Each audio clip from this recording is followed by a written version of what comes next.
மனிதர்கள் இன்னைக்கு அவங்களுடைய சிரமங்களுக்கு, வேதனைகளுக்கு, கஷ்ட நஷ்டங்களுக்கு எனக்கு நேரம் சரியில்லை, எனக்கு காலம் சரியில்லை, எனக்குன்னு இருக்கக்கூடிய போதாத காலம் அப்படின்லாம் வார்த்தைகளை சொல்லக்கூடியதை நம்ம கேட்டிருக்கோம் இல்லையா?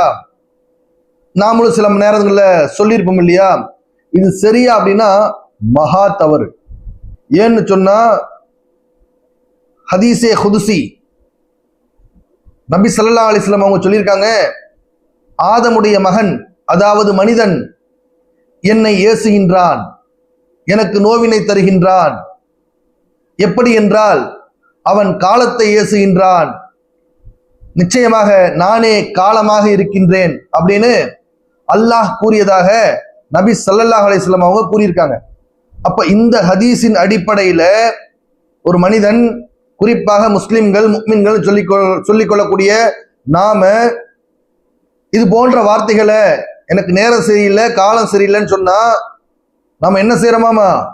அல்லாஹ்வை நோவினை செய்கின்றோம்னு இந்த ஹதீஸின் மூலமா தெரிய வருதா?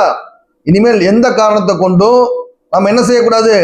எனக்கு நேரம் சரியில்லை, காலம் சரியில்லை அப்படிங்கிற அந்த வார்த்தைகளை கொண்டு காலத்தை எந்த காரணத்தை கொண்டு என்ன பண்ணக்கூடாது? ஏசி விடக்கூடாது. ஏன்னு சொன்னோம்னா நாம காலத்தை ஏசினோம்னா நிச்சயமாக நானே காலமாக இருக்கேன்னு நல்லா சொல்லியிருக்காங்க இல்லையா? அப்ப அந்த ஹதீஸின் அடிப்படையில நம்ம யாரைத்தான் திட்டுறோம்?